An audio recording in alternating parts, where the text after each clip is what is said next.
How's it going, Yankee fans? Welcome back to Fireside Yankees with your boys Alex and Ryan's second episode of the day, following the Gio Urshela concept. Go check that one out if you're interested to hear more about the Yankees' interest in Gio Urshela and if we should bring him back. Definitely an interesting conversation to have. But this one is going to be a little bit more of a rant reaction one regarding a mock trade by Bleacher Report. Now, they think that we should go out and try to acquire a starting pitcher. Shane Bieber makes a lot of sense, but they think that Jesus Luzardo makes a lot of sense for this Yankee team. We're going to talk about Luzardo, what he would bring to our club, but what they have us giving away. We don't agree with the package here, and we're going to make that known. We're going to present maybe an alternative, see where the value would be here. Look, Luzardo's a really good pitcher. Pitched over 170 innings last year. Has had injury history in the past. And if you're a Yankee fan, injury history scares the crap out of us. It scares the crap out of me. I don't know how it wouldn't scare the crap out of you. Past injuries, they come back. We saw it happen with Carlos Rodon this past season. Played pretty much a lot of baseball over the past 2 years prior to 2023, and those injury issues came right back in full force. And, we're kind of feeling the brunt of that right now and wondering what he's going to be next season. And that could happen with Luzardo. And the only kind of safety net you have here is he's younger. And obviously has control until 2027, I believe. So you have a couple of years of control under his belt, and in a perfect world would get a lot of value. But, Ryan, before we dive into this mock trade, how are you doing today? And what are you thinking about Luzardo as a player that the Yankees could potentially acquire? Yeah, so Jesus Luzardo here, let's be honest, right? Like, he would make us better. Like, I want to make that very clear. Jesus Luzardo is an incredibly talented pitcher. I think there's a lot to love in that profile.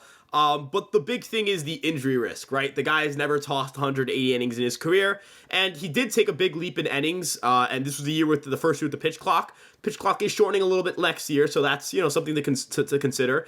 His home run rate on the road wasn't very good because he doesn't prevent damage contact very well. He's a big swing and miss guy, but, he does struggle a little bit to keep the ball in the ballpark, and Miami is a much more spacious and much more forgiving ballpark than anywhere in the AL East. And, I'm not really going to factor in quality of opponent and say he doesn't face good opponents. He probably does. You face Atlanta, you face Philly. I know the Mets weren't very good this year, but last year they were very good. Those are good opponents to face. The Nationals aren't very good, but again, like having to face Philly and the Braves pretty frequently, that's tough enough, right? I'm not going to sit here and pretend the AL East is like leagues better than that. But I think the concerns with the quality of contact, whenever we're talking about trading Spencer Jones and Austin Wells, we have to be nitpicky. We have to sit here and when we're talking about trading for a player like that, trading two players like that away, your starting catcher and a guy who's probably going to become your center fielder in the next year and a half, right? Like, it's not too far away from Spencer Jones being a big leaguer.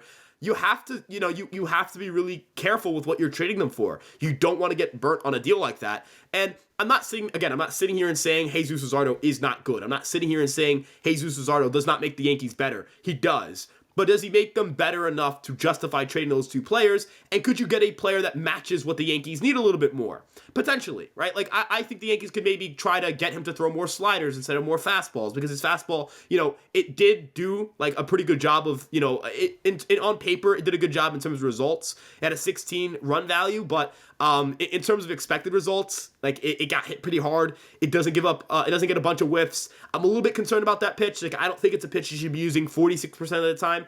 I think you should be using that pitch more like 40 or 38% of the time. I think the slider usage has to go up. The changeup usage for sure, because he's going to be facing primarily right-handed batters. But end of the day, like, I don't consider him a top 10 starting pitcher, and that's what I'm trading Spencer Jones and Austin Wells for. I would go out and say, hey. It's like the Seattle Mariners say, hey, would you do like Spencer Jones for Logan Gilbert, or Spencer Jones and like a lesser prospect for Logan Gilbert? That's a deal I would explore, because I know Logan Gilbert's going to give me 30 starts every year. Another guy who kind of isn't really an ace, but I know, again, he's going to give me 30 starts a year. And that's kind of what the Yankees need, right? Like, Rodon, as much as fans don't want to hear this, he has ace upside. He 100% has ace upside. We've seen it. Like, there's a reason why the Yankees gave him $162 million. There's a reason why Yankee fans were Venmoing the guy money. Like, I'm not going to sit here and hear from Yankee fans that we signed some dope off the street for $160 million and nobody wanted the guy. I saw every single one of you guys posting your screenshots, sending that man money to his Venmo, a man who was going to make $160 million over the next 6 years. You sent your money to him. Yes, you wanted him. And yes, he has that ace upside. Obviously, Garrett Cole's coming off of a Cy Young. He's an unbelievably great pitcher. Great command and stuff. I feel like, and I hate to kind of curse right now because I don't want to, but he pitched like a grown-ass man last year, Alex. Like he put up a lot of grown-ass man performances, And you know what? We're going to start that stat up. It's when you get under like 9 strikeouts and still go and have a dominant performance. Even when he didn't have the strikeout pitch, he was still great. Like, he's an ace. He'll give you 200 innings, all that stuff. Clark Schmidt kind of came into his own at the end of last year. I really liked that he made 30 starts for the Yankees. I liked that Aaron Boone kept pushing him. It wasn't like, hey, give me 5 innings and you're done. It was like, hey, I know your ERA is going to look a little worse, but get me to the 6th. Get me to the 7th. Challenging Clark Schmidt. I know that people don't love Aaron Boone, but I love that from Aaron Boone, personally. The Yankees didn't have much to play for, and he was just stretching the dude out. We'll have to see with Nestor Cortez. I still believe in him a little bit. Not as much as Rodon, because I don't think the upside is great, but I do believe there's still upside there. Again, we're a year removed from the guy having the best ERA in the Yankees. They need stability. They don't need more risk. They need stability. If they're going to go out and pay the price for an ace, they should get a guy who it's like, no questions, no doubt about it, 30 starts, number 2 guy in the postseason. You can't be trading Spencer Jones and Austin Wells for a guy who might end up becoming your 3 starter or might not get through the full season. That's just my take on it. Yeah, I think you're right. I mean, ultimately, look, right now you look at what the Yankees would have to give up in this mock trade, and obviously it's Spencer Jones and Austin Wells for Jesus Luzardo. The upside there is too much for me to give up. You know what I mean? Jones has the upside to be a truly elite player. He's got generational power. He stole 45 bags last year in high A and double A. If he gets his on-base percentage up a little bit, and this guy's a great work ethic, we've interviewed him before, really great dude. He gets his on-base percentage up, gets a little bit more disciplined in the batter's box, gets his strikeout rate down below 25%. This guy's going to be a star. You know what I mean? His defensive potential is something that we don't even discuss, really. He could be a really good defensive piece. Good corner outfielder. He could play center even. He's a freak athlete. A guy that's 6'6" with the athleticism of like, I don't even, he has like the athletic profile of like Harrison Bader and like the power of Aaron Judge, but he's a lefty, If he puts it all together at 22 years old right now, if he puts it all together, the dude's going to be a freak. You know what I mean? The dude's going to be a superstar. Of course, a lot needs to go into that. A lot needs to happen. But the upside is there. And by a lot of accounts, he's our number 1 prospect. We had this discussion a couple weeks ago about, is Jason Dominguez or Spencer Jones our number 1? We think Jason Dominguez should be, situated in number 1. A lot of systems have him as their top gun. This is a guy that you don't just trade away on a hope and a prayer someone stays healthy. Look, you're really hoping Luzardo stays healthy.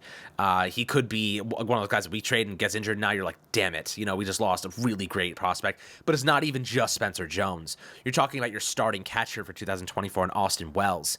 Austin Wells, guys, hit 289 with a 161 WRC plus over the final 2 weeks of the regular season with 4 homers and 10 RBIs.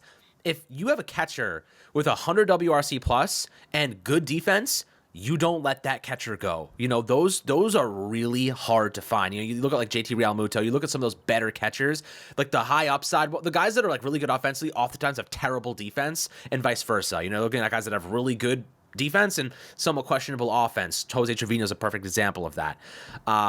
You really have an opportunity here to find a catcher in Wells who not only is young, but he's got a sick work ethic. He's a good locker room guy, a great dude overall, and could be a star. He could be like, remember what Gary Sanchez we thought he could be?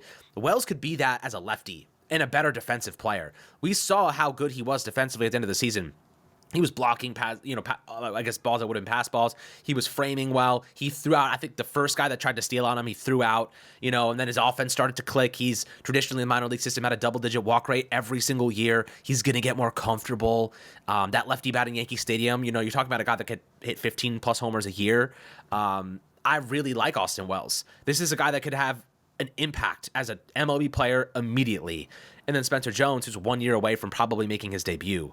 So are you going to trade that for Luzardo? Probably not, because you can do a similar concept. Look, Luzardo's a good player, sub-4 ERA for the past 2 seasons, but I'd rather take the avenue of like going after, a Shane Bieber at $12 million estimated in salary, had a sub-4 ERA, former Cy Young Award winner, going to cost you a hell of a lot less. What is your take on that? Just the absolute value that you'd be giving up, and is there in another world, let's say that you had to come up with a trade concept for Luzardo, is that what it's going to take? I mean, it's going to take a lot, but who would you be willing to give up in that instance? Or would you rather go for a much more affordable option like Shane Bieber? Well, let me make one thing clear. If the Miami Marlins were like, hey, we want Spencer Jones, they would be right for doing so, right? Like, we're talking about a team trading a really good pitcher. The issue is more so the fit, right? Like, let's say the Boston Red Sox were the team we're talking about. Or let's say, like, I don't know, another team who needs starting pitcher would be like the Texas Rangers, I guess. They have a little, not that they have more stability, but they really, like, they have, I think, a more desperate need for starting pitching. And like, those two teams would greatly benefit from Jesus Luzardo being on their roster, because he would immediately become the best pitcher on that staff. Maybe not in Texas, Nathan Eovaldi's pretty good, but they're at least on the same level. For the Yankees, you're not trading for your ace, which is why I feel a little less inclined to give what they would ask. But if you ask me what I would give up, I mean, I think Spencer Jones, the headliner, makes sense, right? Like, he does make sense from that perspective. I'm just not gung-ho on trading him and then trading my starting catcher. If I could trade, Jones and say, all right, we'll give you Jones, we'll give you, like, Ben Rice, and we'll give you, a third piece. I think a guy like, I don't know if they want somebody from the lower levels of the farm or the upper levels. If the lower levels are fine, then, maybe you could part ways with a guy like Brandon Maea, who is a really good international free agent prospect. That package could maybe get a conversation going. I'm not necessarily sure what their evaluation is on Jones. I'm not sure what their evaluation is on Rice. I'm not sure what their evaluation is on Maea, but I think that gets something started. Maybe if you want to throw a pitcher in there, like you could go Jones, Lalane. Those are two really good prospects. And then a guy like Rice, that could maybe get a deal done. It's just more so like, are you going to really dump the farm again, right? Like you're tapping back into your farm. And if you're trading, let's say Jones, Lalane, and I don't know, Again, like a guy like Maea or whatever it may be, or Rice, you're trading like a good chunk of your talent. Henry Lane is going to be the best pitching prospect in this organization at some point. Spencer Jones, as you mentioned, like, this guy is fast as hell. This guy got registered sprint speeds nearing 30 feet per second. Like, I need people to understand what 30 feet per second is. 30 feet per second is ridiculous. Like, that is, as mentioned, that's not even just Harrison Bader's speed. That's like, we're talking like Corbin Carroll is at 30.1, right? And Spencer Jones was clocked in at 29.9. That's ridiculous, right? Like, that's unbelievable, right? And that guy, as you mentioned, he's 6'7", the best raw power coming out of college in the StatCast era, right? Like, there are a lot of things to love here. There's a reason why he's a great defensive center fielder. I've said this in my player breakdown of Spencer Jones. What makes him such a good prospect isn't the fact that you're going to expect him to hit 50 home runs, because we don't know if that's going to happen yet. He has some ground ball issues. It's the fact that if the Yankees were to play him right now, he would have major league viability because he's such a good defender. And oh yeah, he came on the pod and mentioned this too. The guy has a freaking cannon. The guy throws straight gas. He had a pitching background. You imagine what he's going to do in center field with the Yankees? You have him and Judge back, next to each other in the outfield. Good luck running on them. The Yankees are going to have anybody tagging up from a third to home. He's going to be gunning everybody out. I saw this one throw he made in Somerset where, it's a laser. It's a laser to third base. Alex, he had no chance of getting there. The guy had no chance of getting in there safely. He is a freak athlete. And, the Yankees are a good enough team where they can take risks on freak athletes like this. And, I know that comparing him to Aaron Judge, like, I'm not going to sit here and say he's the next Aaron Judge, because Aaron Judge should be two-time MVP and is one of the greatest right-handed power hitters of the modern era. But if Spencer Jones is, a good hitter, just a good hitter. Alex, from the left-handed side, with that power, with the glove, with the speed, that guy might steal, 30, 40 bases. With Jason Dominguez, who could steal 30, 40 bases. With Anthony Volpe, who could steal 20-plus bases. That's a new-look Yankee lineup. That's the type of baseball we haven't seen played by the Yankees in a very long time. It isn't. And look, this guy, Spencer Jones, could be one of those guys that we talk about in 10 years as, someone has become a legend.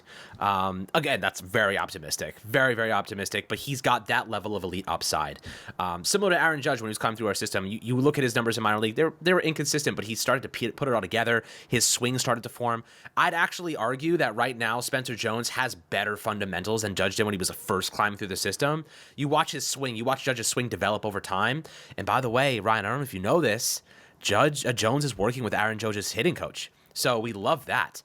Again, we don't know if that's actually going to mean anything, but clearly Jones is like, how do I get better? How do I get to this point? And he's asking Judge for that type of leadership, that type of mentorship. That's exciting, man. Like, those things translate. Those things work. We've seen it happen in the past. But my friends, Very curious to hear your thoughts on this mock trade. We hate it. Maybe not hate it, but we dislike it. We don't think this makes much sense. We want to keep our prospects unless you're going out for like a Shane Bieber, which may cost you like an Everson Pereira type of prospect, who's probably going to be blocked anyway because of guys like Spencer Jones, because of guys like Jason Dominguez. Much rather go in that direction than sell more premium assets. We've already sold Michael King. We've sold Drew Thorpe. We've sold Richard Fitz. We've sold on so many of these top young pitchers. I think we got to keep some of our elite upside here. I think you can't just murder your whole minor league farm system in one off season just to solve a couple of needs and still may not even make it to a World Series. We haven't spent any money in free agency yet. We could go after some players. There's still plenty of time, but always happy to hear your perspectives below in the YouTube comment section. Make sure to like and subscribe, and we'll catch you guys on the next Fireside Yankees episode.